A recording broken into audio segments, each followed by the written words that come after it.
Estamos en el 95.5 de la FM, esto es Hablemos Claro, estamos en Exitosa Perú, la voz de los que no tienen voz. Soy Nicolás Lucar, Karina Novoa está en los estudios centrales de Exitosa en Chorrillos y estamos ya conectados con el doctor Enrique Gersi, abogado del Congreso, uno de los parte del equipo de defensa del Congreso en esta contienda de competencia que ha terminado el día de ayer en el Tribunal Constitucional. Enrique, buenos días, gracias por atendernos. Muy buenos días, doctor. Buenos días.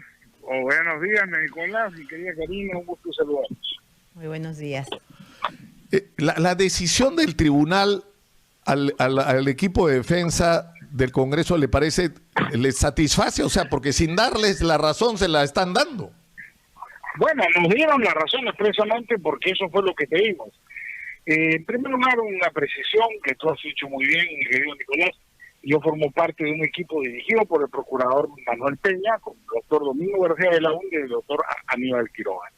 El equipo planteó un esquema de defensa del Congreso basado en dos principios. En primer lugar, solicitamos la improcedencia de la acción, basado en primer lugar en el principio de sustracción de la materia. Eso significa, hablando en sencillo, que la demanda planteada por el Poder Ejecutivo se refería única y exclusivamente a la primera moción de vacancia que no había prosperado en el Congreso, y que por consiguiente, al no haber prosperado en el Congreso, debería mandarse al archivo, porque se había producido este fenómeno jurídico llamado sustracción de la materia, es decir, el petitorio ya carecía de objeto, porque solo se impugnaba la primera moción. El procurador Huerta, al que he escuchado hace un rato, declaró inclusive cuando la primera moción de vacancia fue archivada que iba a solicitar la sustracción de la materia formalmente al Tribunal Constitucional, a declaración que hemos adjuntado al tribunal con un recurso oportunamente. Entonces, desde el punto de vista estrictamente legal, ha ganado el Congreso porque se ha planteado que específicamente no había ya tema en debate. Quiero dejar eso claro, Nicolás, porque en ningún momento el presidente Vizcarra ni el procurador ha planteado la impugnación de la segunda moción de vacancia. Lo que pretendía el Tribunal Constitucional era, aprovechando la primera, pronunciarse por materia no demandada. Claro, pero eso yo creo, Enrique, parte de una mala evaluación, es decir, como el presidente Vizcarra había tenido en su momento coordinaciones con líderes de algunos partidos políticos, él está prácticamente seguro que la segunda moción de vacancia iba a tener el mismo destino que la primera, es decir, que también iba a ser rechazada.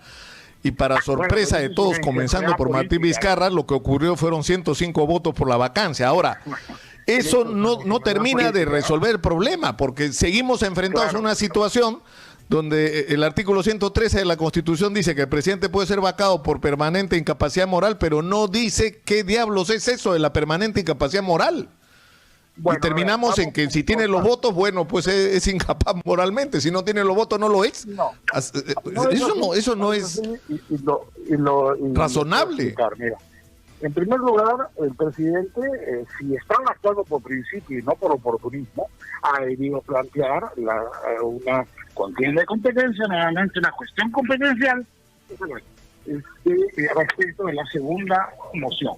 No lo hizo, es responsabilidad del procurador en cualquier parte. Y debe quedar en claro que una cuestión competencial no es para defender personas, es para defender conflictos abstractos de competencia. Lamentablemente así no está redactada esta demanda. En segundo lugar, no es cierto que la incapacidad moral permanente no haya sido definida en nuestro sistema jurídico. De eso trató la segunda parte de la contestación de la demanda del Congreso. Lo explico muy brevemente, estimado Nicolás, porque es un tema complejo. Hay dos fuentes del derecho claramente establecidas que definen qué es incapacidad moral. Debo decir, en primer lugar, que hay en el mundo del derecho conceptos jurídicos abstractos que no pueden ser definidos legislativamente, sino que deben ser definidos caso por caso por el titular de la competencia. Me explico. La buena fe. Nadie puede definir mediante una ley qué es la buena fe. La buena fe se resuelve en un caso concreto. El orden público, el buen padre de familia. De ese mismo tipo de naturaleza es el concepto incapacidad moral. se resuelve con el tiempo, no legislativamente, sino jurisprudencialmente. En este caso hay dos antecedentes muy importantes. El primero, la incapacidad moral de Fujimori. El Tribunal Constitucional declaró válida la declaración de incapacidad legal de Fujimori, al que ni siquiera le dieron debido proceso y lo vacaron sin siquiera escucharlo. El tribunal en esa época, presidido por el doctor Álvaro Landini, estableció que la incapacidad moral, en un fallo célebre del año 2003, 006 del 2003, establece que la incapacidad moral permanente es la falta de idoneidad ética en el ejercicio del cargo. Ya está una definición establecida por el TC. Entonces, no es verdad lo que dicen algunos juristas, que no hay una definición. En segundo lugar, cuando se resuelve, tú recordarás el tema del quórum, porque antes era por mayoría simple, el Tribunal Constitucional en el proceso competencial 006 del 2013, en el fundamento 26, estableció claramente, uno, que la incapacidad moral permanente era equivalente a la censura a los ministros, es decir, era parte del control político. Digan lo que digan mis colegas que tienen una opinión diferente y defienden a Vizcarra. Y en segundo lugar, el Tribunal Constitucional, compuesto por las mismas personas que hoy día, ese mismo tribunal, el mismo de hoy, dijo que para vacar a un presidente se necesitaba un quórum de 2/3 partes y no estableció más regla que la de un quórum objetivo. Es decir, hay dos sentencias del tribunal respecto de incapacidad moral que establecen reglas muy amplias, muy flexibles en ambos casos, como debe ser. Muy bien. Entonces, el tribunal no ha rechazado la discusión. Lo que ha dicho el tribunal es que no puede fallar sobre algo que no ha sido demandado. Si el presidente Vizcarra o cualquiera, por ejemplo Vizcarra hoy día, quiere impugnar su vacancia, no debe recurrir a una acción competencial, Nicolás y Karina, eso es desnaturalizar el proceso. Lo que corresponde es una acción de amparo. Y él tiene 60 días útiles desde que fue vacado para poner su acción de amparo y ir al Poder Judicial, como Vizcarra, no como presidente, y decir, señor, me han vacado mal. Y un juez podría anular la decisión del Congreso, pero no puede utilizar... Y reponerlo como presidente. Constitucional, por supuesto.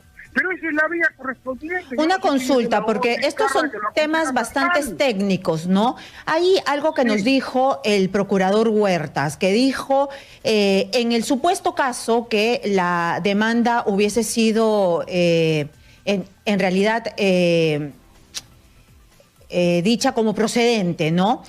Se abría un abanico de posibilidades. En estas posibilidades todo se podía retrotraer, es decir, hasta que el presidente Vizcarra regrese a su puesto. ¿Es así?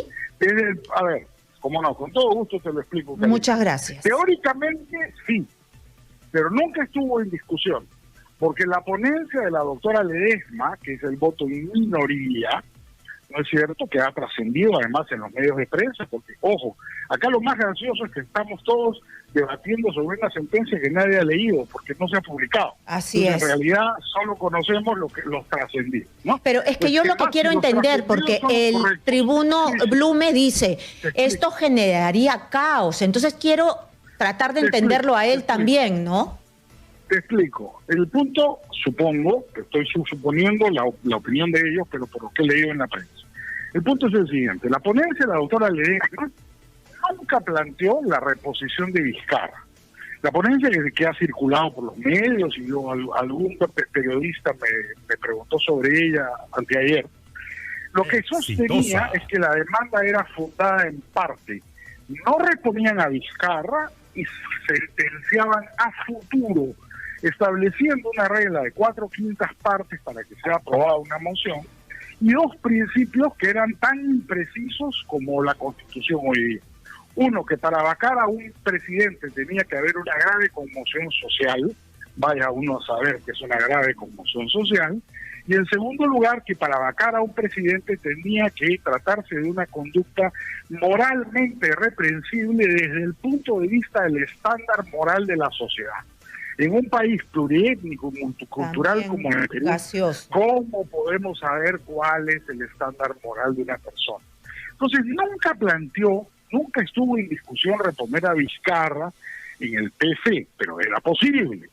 Pero la ponencia de la doctora Ledesma ha sido rechazada, según ella misma nos ha informado, y ha ganado una ponencia mayoritaria que estaría declarando fundada en la contestación de la demanda del Congreso, en el sentido de que no había ningún tema en debate porque este había sido archivado respecto de la primera moción de vacancia. Podría plantear otra acción competencial el Poder Ejecutivo con el presidente Sagasti, pero creo que esta discusión a quien favorece es a Sagasti, porque consolida su posición como presidente, ya no hay más discusión, y el presidente Sagasti, lo que dices, Enrique, es que a menos que Martín Vizcarra, como ciudadano, diga, se han violado mis derechos constitucionales al vacarme y yo solicito que me restituyan en mi lugar tras esa violación constitucional, si él no hace eso, este asunto ya terminó. Esta discusión terminó. Y tiene 60 Me imagino que hasta la Asamblea Constituyente, donde seguramente Enrique Gersi será constituyente, ¿o no? No, yo ya me retiré, Nicolás. Tú sabes que yo ya no me porto mal. Ya me volví bueno hace tiempo. Ya yo sigo por ejemplo. Una sola consulta. Una sola consulta. Hay muchas personas en la calle con este lema de ni Vizcarra ni Merino. Y ha quedado en el ambiente de que si se trató de usar todo el aparato estatal para tratar de reponer a Vizcarra, ¿cuál es su percepción? ¿Se trató de defender al Estado o se trató de defender a Vizcarra? No, yo creo que se trató de defender a Vizcarra. Si tú lees la demanda competencial, que poca gente la ha leído, pero eso sí está publicada en la página web del tribunal, verás que no es la demanda del Poder Ejecutivo. El procurador actúa como abogado de oficio de Vizcarra. Es la demanda de Martín Vizcarra para que no lo baten. Eso no es un uso correcto de la acción competencial. Esa era una acción de amparo encubierta. Esa es una razón adicional por la que el Congreso, cuando contestó la demanda, pidió que se declarara improcedente. No hay conflicto competencial. Es facultad del Congreso vacar a los presidentes. La demanda no cuestionaba eso. Lo que quería es que se definiera en qué supuestos. Pero para eso no es una competencial, pues para eso es una ley de desarrollo constitucional que cualquier parlamentario puede presentar mañana en el Congreso. Entonces, mi impresión ha sido que la maquinaria estatal vizcarrista ha estado al servicio de un proyecto personal fallido para blindar a este personaje frente al Ministerio Público.